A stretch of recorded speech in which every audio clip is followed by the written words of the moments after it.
अस्सलाम वालेकुम friends, welcome back my channel cook with Mariam. बिस्मिल्लाहिर्रहमानिर्रहीम। आज हम बनाएंगे दही फ्रूट चाट।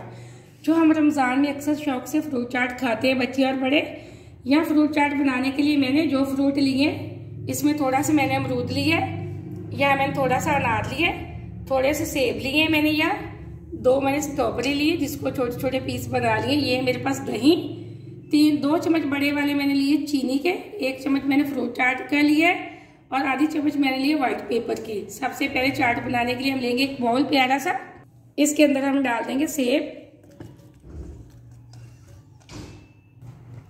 इसके साथ में डाल दूंगी अमरूद। अब हम डाल देंगे स्ट्रॉबेरी, इसी के साथ में डाल दूंगी अनार।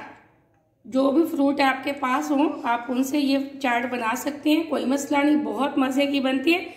रमज़ान में इस तरह की रेसिपी अक्सर हर घर में बनाई जाती है, तो मैंने आपको आसान तरीके से ये रेसिपी दी है। इसी तरह अगर आप चैनल पे नए हैं तो चैनल को जरूर सब्सक्राइब करना, ये आपकी तरफ से प्यार होता है, मुझे खुशी मिलती है कि मैंने आपको कोई अच्छी चीज़ सिखाई है। ये देखिए माशाल्लाह से एकदम से हमारे बहुत ही प्यारे फ्रूट नजर आ रहे हैं। अब इसके अंदर हम डाल देंगे व्हाइट पेपर। अगर आपके पास व्हाइट पेपर नहीं तो आप ब्लैक पेपर का भी इस्तेमाल कर सकते हैं, कोई मसला नहीं। अब हम डाल देंगे चाट मसाला, चीनी,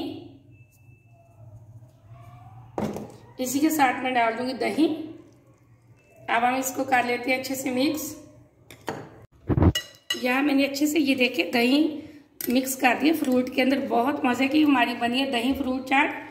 दही हर घर में होता है, फ्रूट कोई भी घर में हो तो उससे आप ये फ्रूट चाट बना सकते हैं। अब हम इसको डिश आउट करते हैं। यहाँ मैंने डिश आउट कर दिया। जब भी हम मेहमानों को पेश करें तो इस तरह खूबसूरती के साथ पेश करें। माशाल्लाह बहुत प्यारी लुक आई है हमारी दही फ्रूट चाट की, बहुत मजे की बनी है। आप इस रेसिपी को जरूर ट्राई करना। मुझे अगली रेसिपी के लिए इजाजत है। अल्लाह हाफिज।